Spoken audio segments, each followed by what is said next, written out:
This is the content what we were having discussions on the actuators. Let me glance through some of the slides being showed in the last class.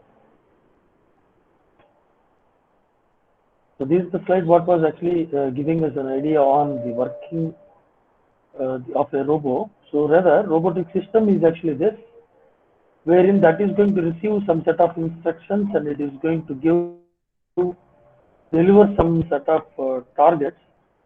So in between, it is trying to have interaction with the four different varieties of units: mechanical units, sensor units, actuation units, supervision units.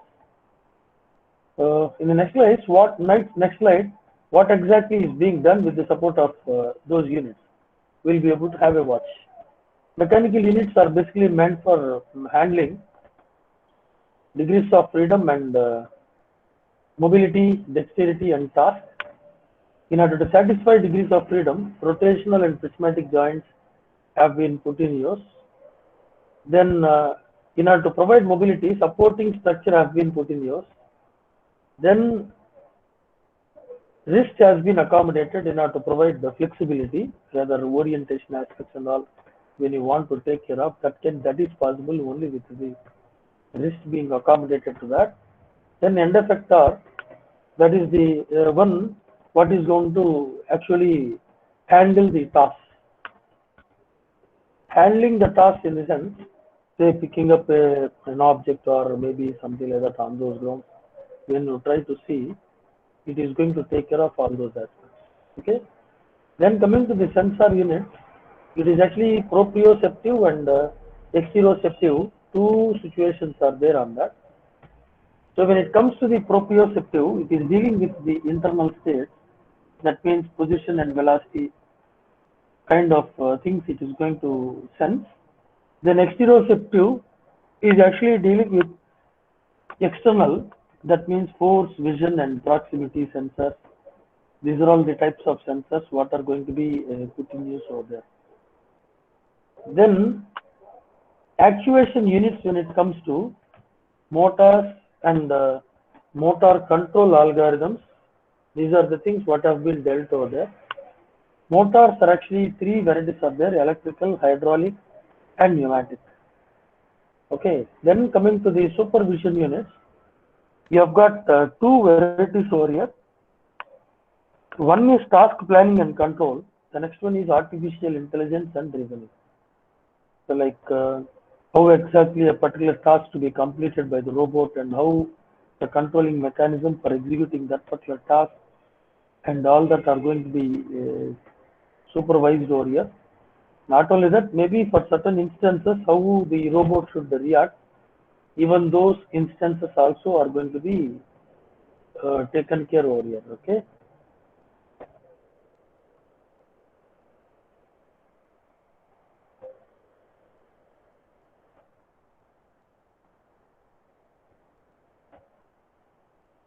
Then we move to the next slide. This particular slide is trying to give us an information on rather actuators. So actuator is a device that is actually trying to convert the energy from one form to the other.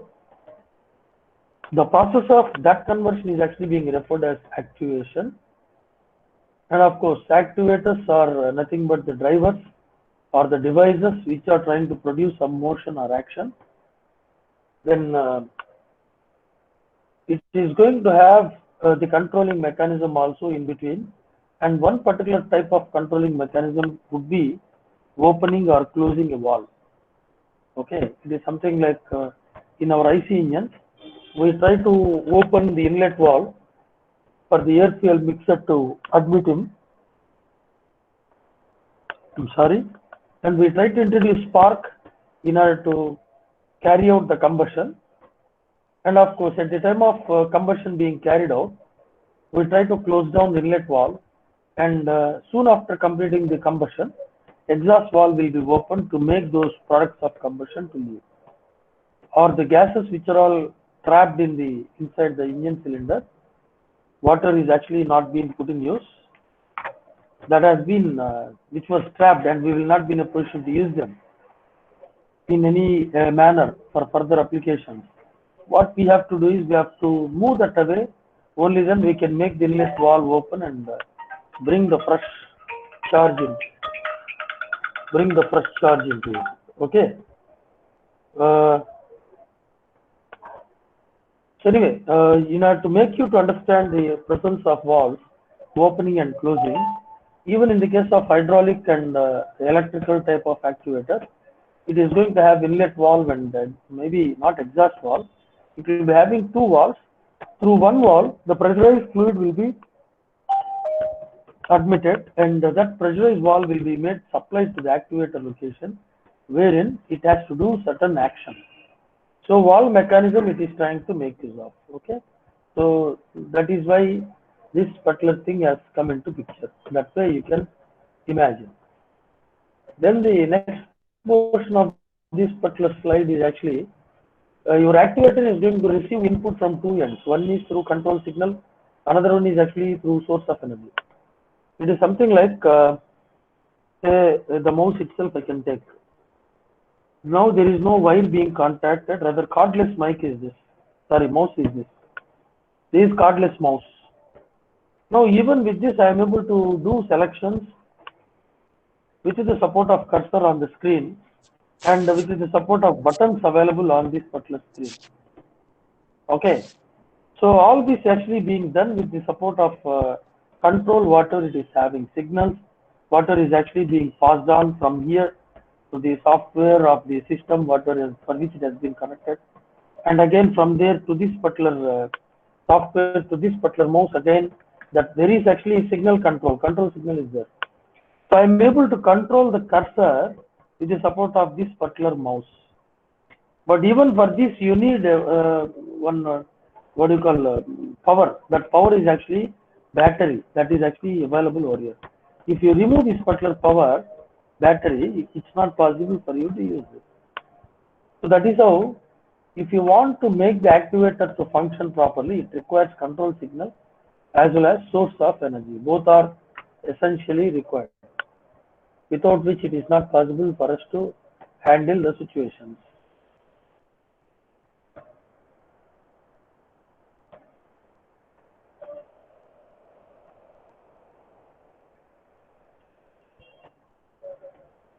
Okay. Anyway, next part of it. Anyway, the three different modes of actuators are electrical, hydraulic, and pneumatic. An output of the actuator may be achieving either linear or angular displacement. I'm sorry, linear velocity and angular velocity. And actuators are the muscles of the robots. That is how they have been described to make us to realize the importance of it. Make us to realize the importance of it. Okay. Then many types of actuators available depending upon the load involved. So that is obvious. Whatever the kind of robo manipulator you are trying to use, though they have been used for a particular purpose, and that particular purpose when you are trying to, that is actually those purposes are going to deal with the different loads. Maybe the shape of that particular object being handled may be different, but altogether one common parameter using which you can provide comparison about various tasks are actually one load is one among them. Okay, so when the load is going to be varied, it is going to show its influence on many parameters. What are they? Those are actually the force, what we need to torque, what we need to use to make that particular actuator to move, speed of operation, accuracy, precision, and power consumption. So these are all the various factors. Okay, so they are all dependent parameters on the load. Okay, and this is one particular common parameter what you can observe, irrespective of the size, shape, and color of the object whatever you are trying to handle, or the task whatever you are going to handle with the support of a manipulator. And of course, this is actually extent, EXTENT, not extend. Extent of actuation may vary from few microns to few meters. Yesterday also we have seen this. When there are so many intricate parts that have to be attached or welded, shouldered or something, then very precisely and accurately your robo end effector should be made to move. Okay, so that smaller and finer movements when you try to consider with respect to the distances, that is going to be few microns, very micrometers. Such a small distance also your robo manipulator should be capable to move. Depends on the kind of application whatever you are trying to handle. That is actually a major issue over there.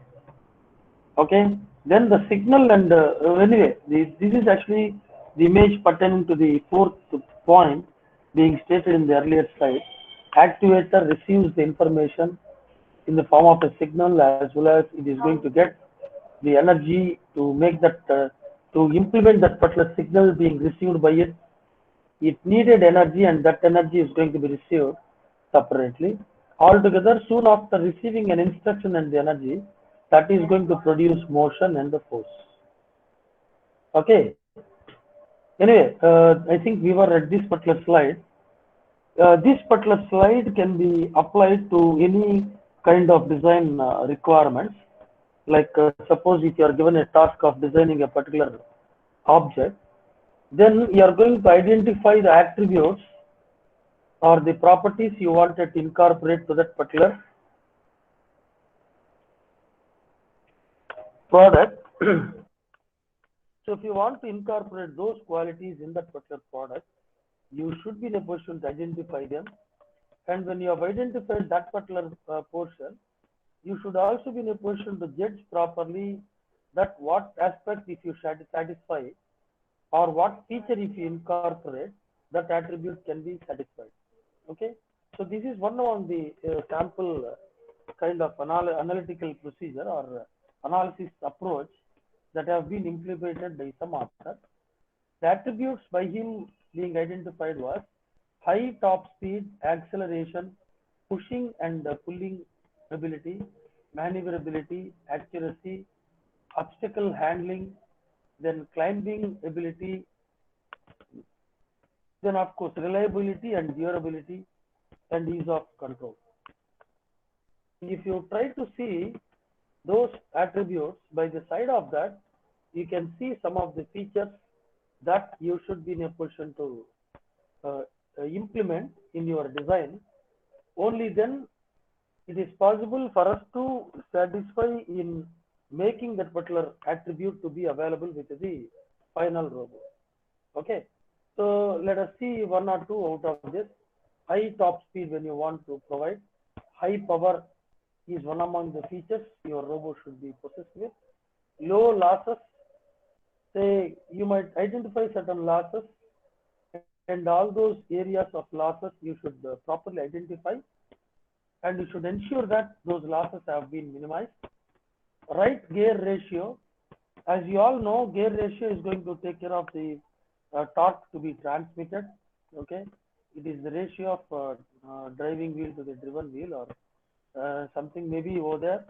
The radii or number of teeth are going to come into picture in the form of ratio, and that is going to ensure that there is going to be proper contact between the driver and the driven. There will be no slip, as we notice in the case of belt drive or some other mechanism. Okay, when there is no slip, there is going to be proper transmission of motion or torque or energy from the driver to the driven. That is possible only with the support of a proper gear ratio. And if you come to the acceleration, high power, low inertia, low mass, and the right gear ratio. Okay, so this is how, if you try to observe the pushing and pulling capacity, high traction is one of the additional features that has to be incorporated. That has same thing has been noticed when you want to keep up the climbing ability of your robot.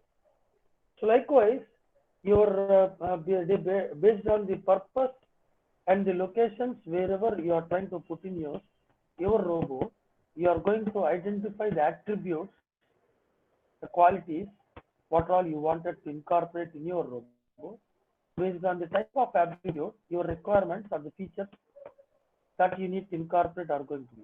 And out of this, two different attributes are traction, traction features in order to satisfy two different attributes. Maybe if you try to see the other part of the same slide, same set of attributes and the same set of features have been listed out. The only thing is, in the first set, they have tried to identify the traction. In the second set, they have tried to identify the presence of gearing. Okay, so these two are the salient features what you should incorporate, so that if you provide that, so many attributes, say 1, 2, 3, 4, 5 plus 2 attributes are going to be satisfied with that. Okay, anyway, this is one way of identifying your design requirements and judging that what feature had to be incorporated to satisfy what attribute. This is one kind of approach. If you want me to say some words about traction and gearing, traction is the friction between a drive wheel and the surface, that means road. Lesser the traction, more is the slip. Okay. So one way friction between the wheel and the surface. That way you can you may try to visualize for traction. Coming to the gear ratio, it's all known to you. Ratio of angular velocity of the driving wheel to that of the driven wheel. Anyway, in the next slide, we will try to see the importance of it with respect